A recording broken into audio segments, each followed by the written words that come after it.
In this video, you will learn the boundary conditions between two perfect dielectrics. So we will assume there are two dielectrics. On one side of the boundary, one dielectric with some permittivity epsilon 1.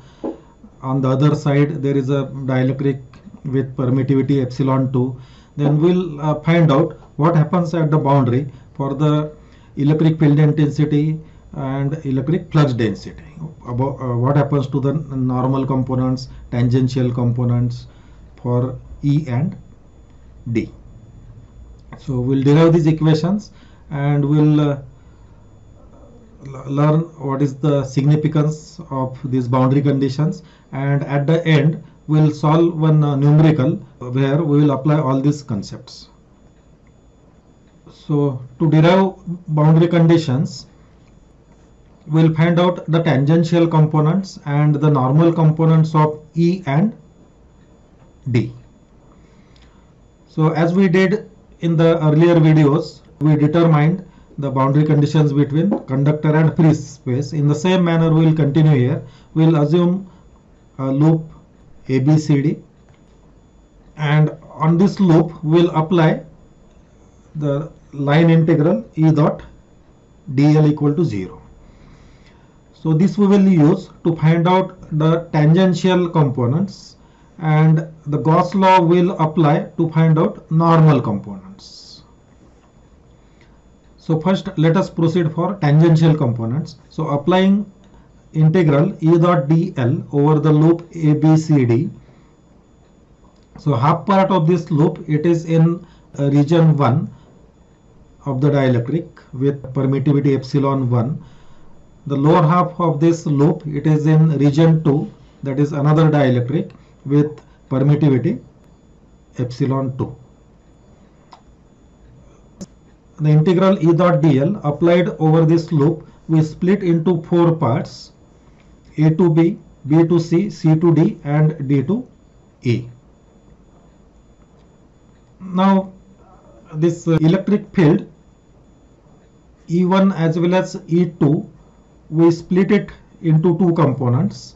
With the tangential component, we call it as E1t or E tan, and the normal component E1n in the dielectric in region 1. So in the same manner E2 also we split into two parts: tangential component and the normal component, E2t and E2n. The magnitude of E1t will write in our equations as E tan 1, and magnitude of E2t will write as E tan 2, that is the tangential component of E1 and E2. In the same manner, magnitude of E1n will write as E1n, magnitude of E2n will write as E2n, to solve these equations. Now let us evaluate this integral E dot dl over the 4 parts. Now if we consider this region between B to C and D to A, here this length is delta h, or height of this loop, or the length dA and length BC, it is delta h. Now to find out boundary conditions, the height of this loop, that is delta h, it should be very small. So assuming delta h tends to 0, then in that case the integral over the length BC and dA, that will be 0. So B to C, that means this integral, it is 0, and over D to A, this integral is also 0. So we will have to find out only these two integrals, A to B and C to D. Now let us start with integral E dot dl over the interval A to B. Now over the interval A to B, electric field along A to B is the tangential component. So this electric field is E tan 1 in the region 1, and assuming it is uniform in the region A to B, it can be taken outside of this integral. So taking outside of the integral this E tan 1, this big remains integral a to b dl. Now integral a to b dl, this is the width delta w. So the result of integration a to b E dot dl, it is E tan 1 into delta w. So in the same manner we can find out the integral over the region C to D. Now the integral in the region C to D is, it will be exactly similar to A to B except negative sign. So over the integral C to D we get similar result but with negative sign. So it is minus E tan 2 delta W. Now substituting this 2 here, this will substitute here, and substituting this result here, E tan 1 delta W minus E tan 2 delta W. Now delta W cancels, and what we get is E tan 1 equal to E tan 2. So this means the tangential component of electric field intensity in region 1, it is same as the tangential component of electric field intensity in the region 2. So the tangential components of field intensity at the boundary in both the dielectrics remains same. So that is the result of this derivation, or in other words we can say the electric field intensity is continuous across the boundary. Now we know the relationship between D and E. So D is equal to epsilon E. So from this result,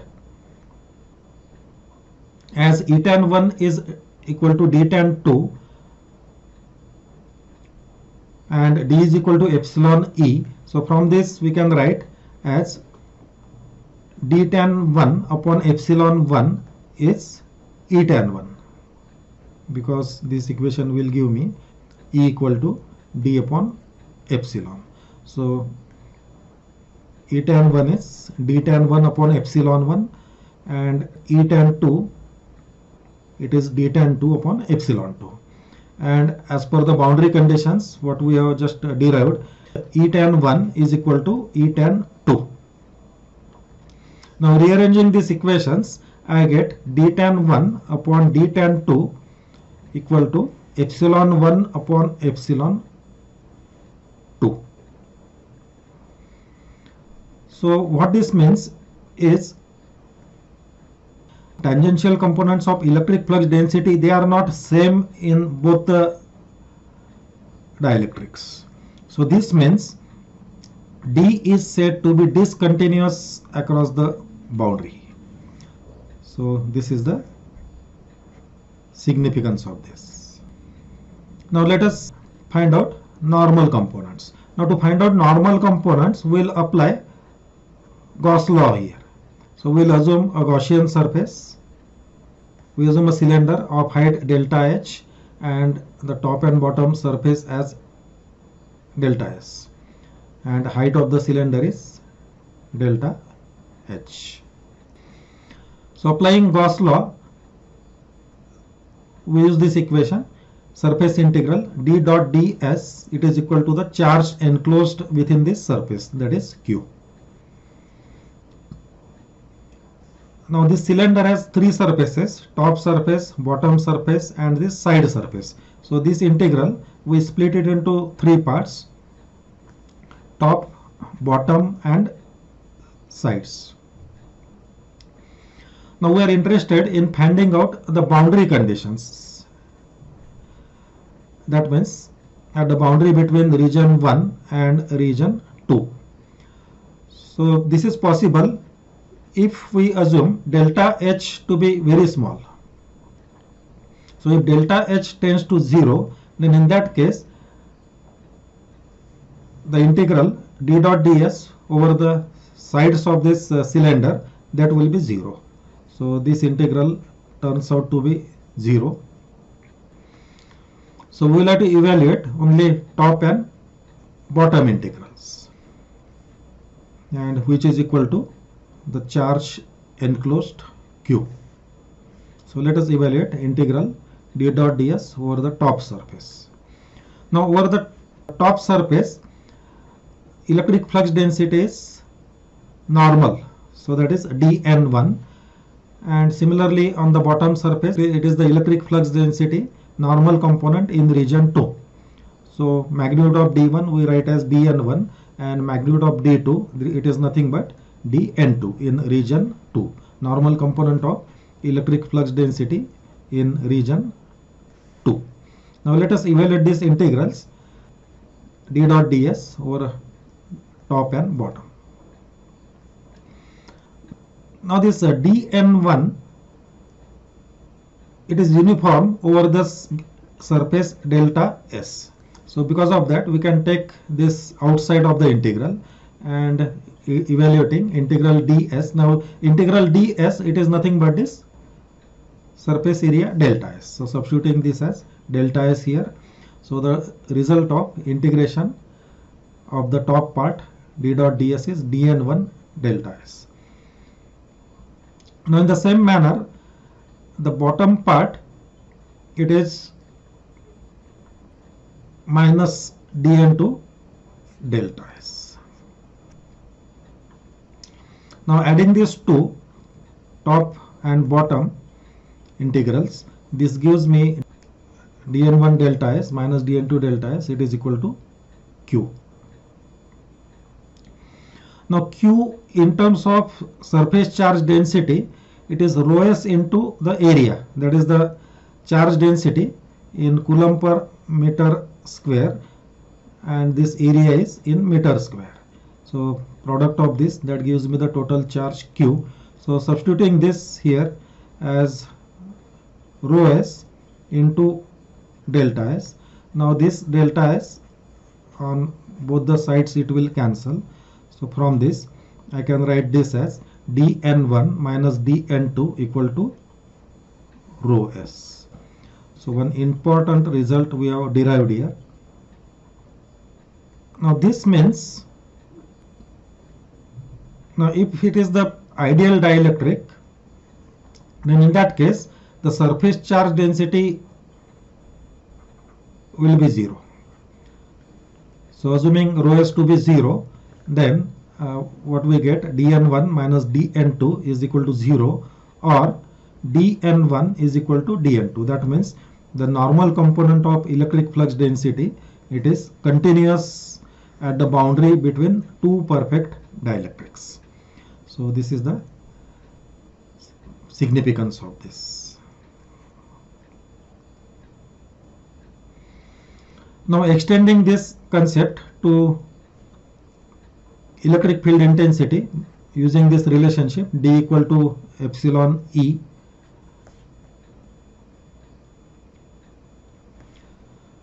So dN1 we can write as epsilon 1 En1 and dN2 as epsilon 2 En2.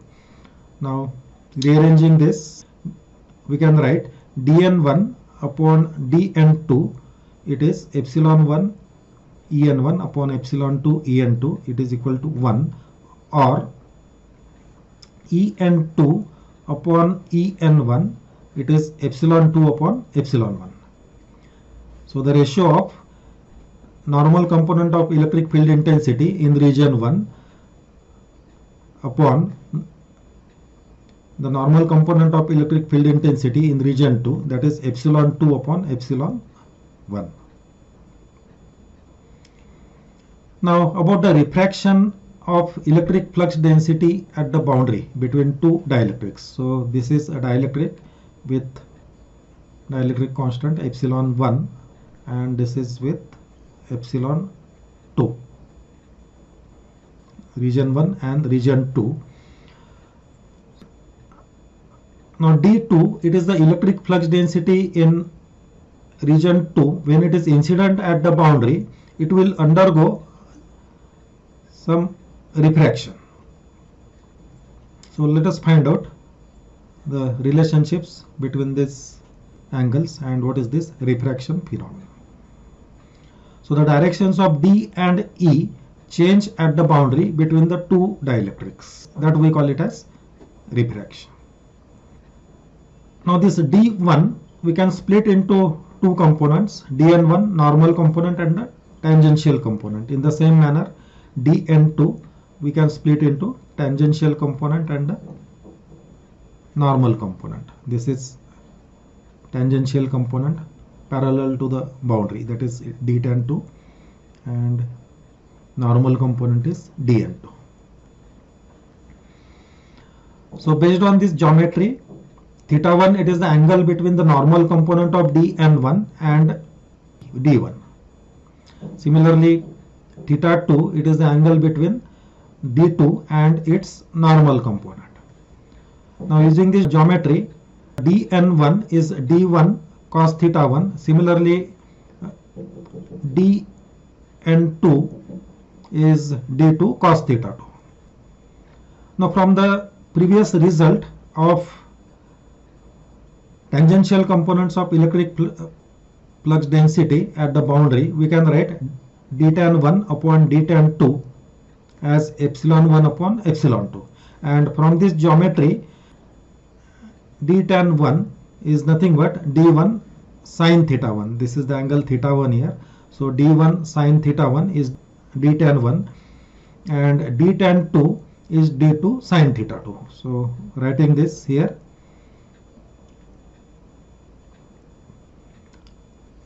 Now rearranging these equations, epsilon 2 into d1 sin theta 1 equal to epsilon 1 d2 sin theta 2. Now taking ratio of these two equations, this is equation number 1 and this is equation 2, then equation 1 divided by equation 2, it will give me this relationship, that is tan theta 1 upon tan theta 2 equal to epsilon 1 upon epsilon 2, and this is called as law of refraction. Now regarding refraction of electric field intensity E at the boundary, now E and D, the direction of E and D on the both sides of the boundary remains same, because D is related with E just by constant. So that's why the direction of D as well as E, it remains same. So direction of D2 and E2 here in region 2 is same. Similarly, direction of D1 and E1 here in region 1, it remains same.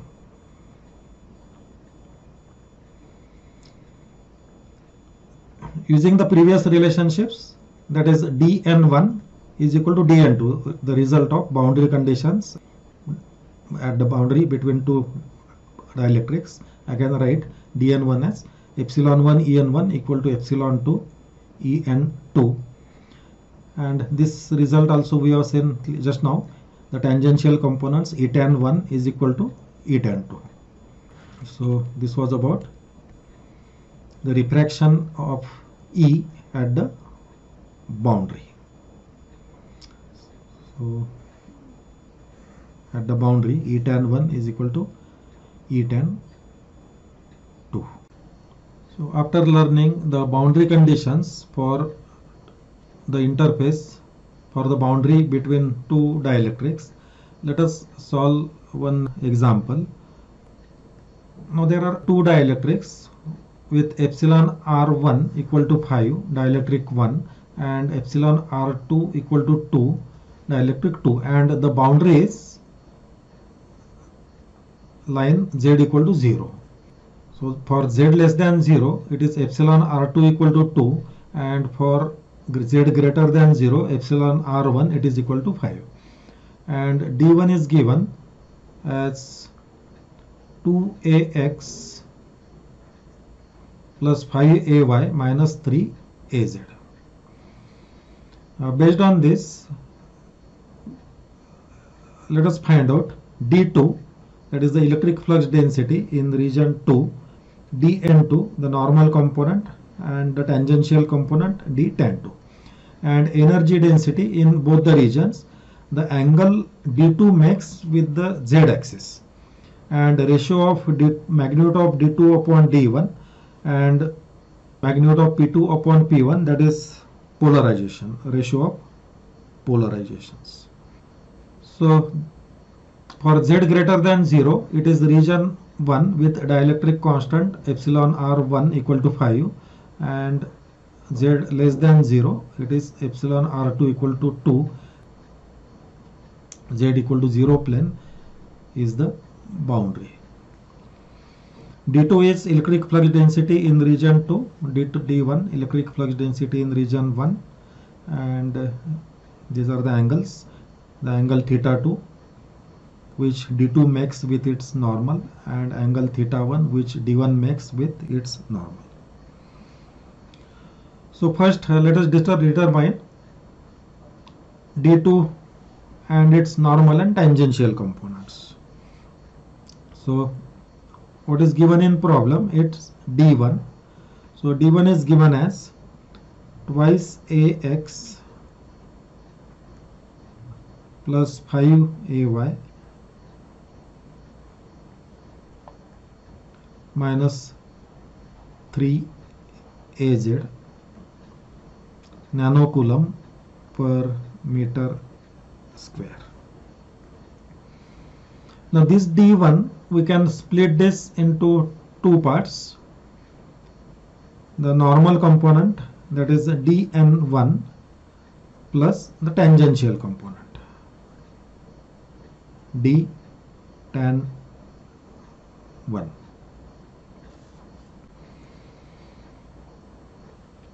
Now here the normal component of D1 is the component along z direction. So that is nothing but this minus 3AZ. This is actually dN1 in this case. It is the normal component.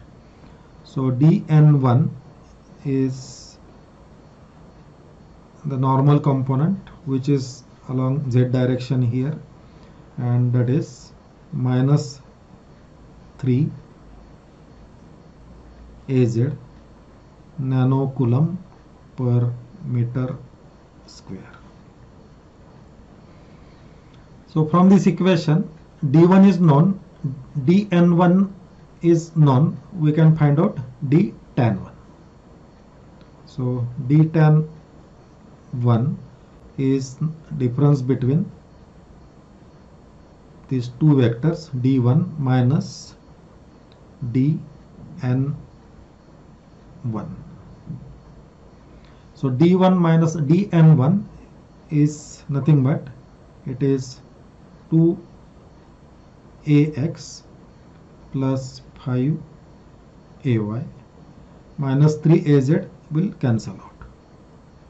Nanocoulomb per meter square. Now as per boundary conditions, what we have seen just now, dN1 is equal to dN2. That means the electric flux density, it is continuous across the boundary. And dN1, it is minus 3AZ. So I can write dN1 is equal to dN2 is minus 3AZ.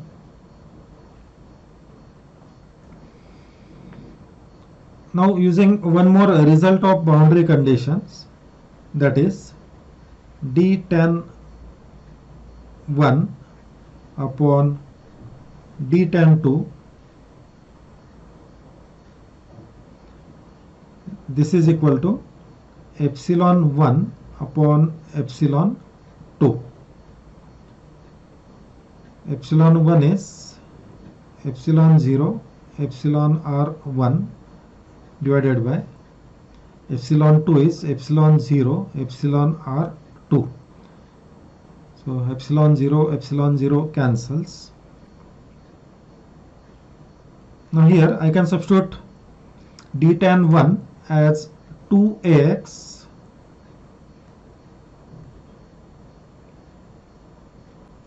plus 5 ay, and d tan 2 it is unknown. So divided by D102. This we can determine from this equation.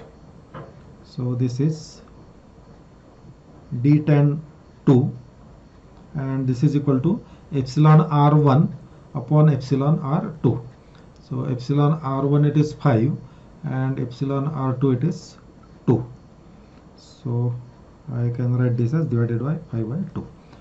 So solving this, I can get D102 as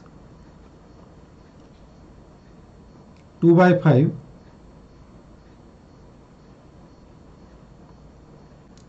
twice ax plus 5 ay, and this is nothing but 0.8 ax plus 2 ay nanocoulomb per meter square. So this is D102. Now D101 is known. From this this is equal to D102. So D1 is equal to D1 which is minus 3 Az here, and this is D102. So from this we can get D2. This is nothing but D1 plus D1 that is normal component plus tangential component. So adding this together, this is 0.8 ax plus twice ay minus 3 az. This is nanocoulomb per meter square. So this is D2. So we determined D2, D1 and D102. Now let us determine the energy density in each region. So the formula for energy density is WE in region 1, that is WE1. This is 1 by 2 magnitude D1 square divided by epsilon 1. This is equal to 1 by 2 magnitude of D1 square divided by epsilon 0 epsilon R1. So calculating this, this is 1 by 2. Now magnitude of D1, it is square root 2 square plus 5 square plus minus 3 square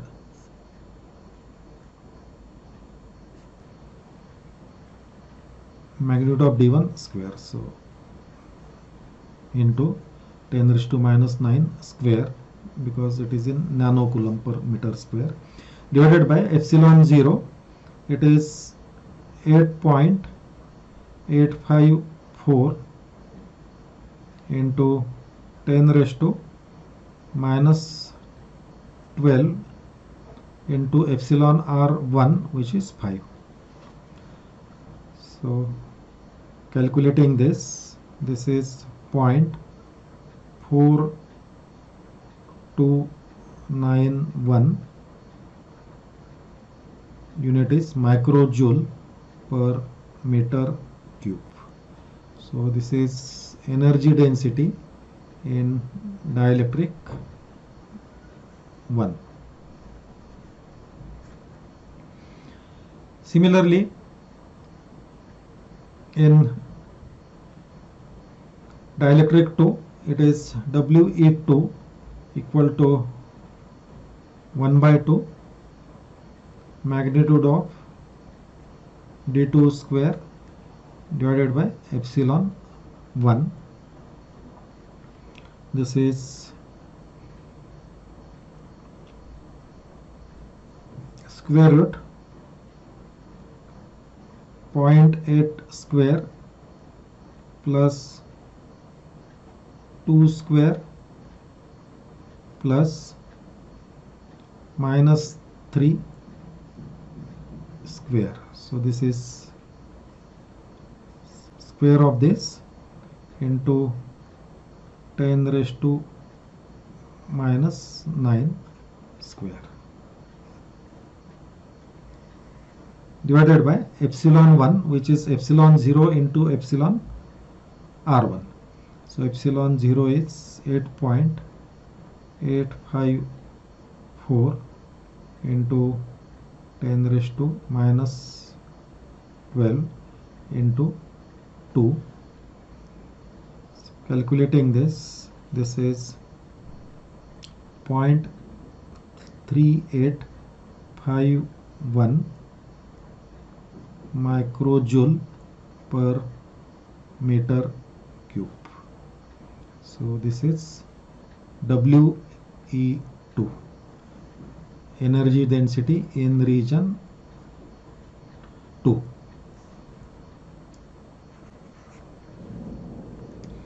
Next, the angle that D2 makes with z-axis. So this is D2 here, and this is negative z-axis, which is represented by minus az. So we are asked to find out this angle theta 2. So this we can find out from the dot product. Now we know dot product of D2, vector D2 with negative z axis, that is minus az, this is equal to magnitude of vector D2 into magnitude of this negative az unit vector into cos theta 2. Now solving this, we will find out angle theta 2. Vector D2 here, this is 0.8 ax plus 2 ay minus 3 az dot minus az. This is equal to magnitude of D2, this is square root 0.8 square plus 2 square plus minus 3 square. Magnitude of az is 1 multiplied by cos theta 2. Now solving this, ax dot az it is 0, ay dot az it is 0, minus 3 az dot minus az, this is 3. So 3 equal to, calculating this is 3.6932 cos theta 2. So solving this, we get angle theta 2 as 35.678 degree. So this is the angle theta 2 between d2 and the z-axis. Next, d2 upon d1. So d2, it is already calculated earlier. Magnitude of d2, it is square root 0.8 square plus 2 square plus minus 3 square, x component, y component, z component, and this is 3.6932. And magnitude of d1, this is in the same manner, this is square root 2 square plus 5 square plus minus 3 square, and this is 6.1644. So using this, magnitude of d2 upon magnitude of d1 is, substituting these two values, this is 0.599. Now to determine this ratio P2 upon P1, we have seen earlier the polarization P,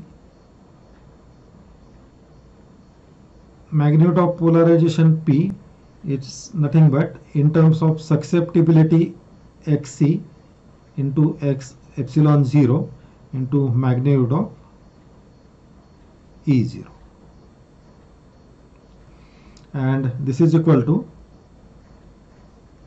XC, that is the susceptibility, into epsilon 0. Now we have the relationship magnitude of D equal to susceptibility plus 1 into epsilon 0 into magnitude of E. So based on this, we can write E as D upon XC plus 1 upon epsilon 0. So this is magnitude of D upon XC plus 1, that is susceptibility plus 1 into epsilon 0. So P, now polarization I can write as XC upon XC plus 1, this epsilon 0 cancels, into D. Now we know that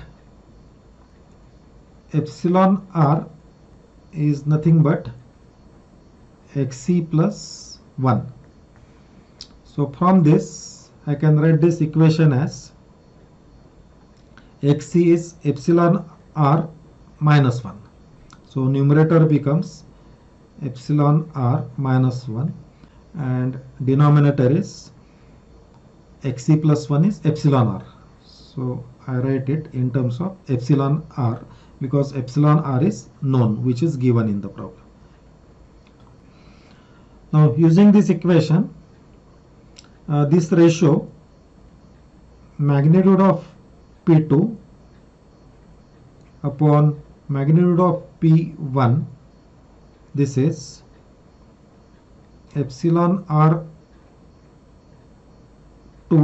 minus 1 divided by epsilon R2 into magnitude of D2 into epsilon R1 divided by epsilon R1 minus 1 into 1 upon magnitude